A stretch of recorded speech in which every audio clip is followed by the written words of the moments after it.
राम राम शेतकरी मित्रांनो, शेतकरी दादा यूट्यूब चॅनलमध्ये आपले सर्वांचे पुन्हा एकदा स्वागत आहे। आज आपण बघणार आहे सोयाबीनचे बाजारभाव।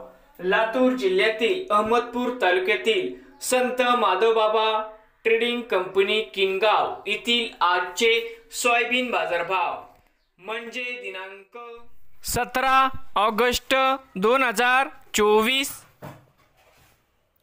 आज वार शनिवार। आजचे चालू खरेदी सोयाबीन बाजारभाव। मित्रांनो, या ठिकाणी तुम्हाला सोयाबीनचे पेमेंट लगेच पाहिजे असेल, किनगावमध्ये आज सोयाबीनला 4300 रुपये क्विंटल सोयाबीनला बाजारभाव मिळत आहे। तर मित्रांनो, विक्रीसाठी संपर्क या ठिकाणी मोबाईल नंबर पण दिला आहे। नवीन आले असाल तर शेतकरी दादा यूट्यूब चॅनलला सबस्क्राइब करा रोज सोयाबीनचे व्हिडिओ बघण्यासाठी। तर मित्रांनो, भेटूया पुढील व्हिडिओमध्ये।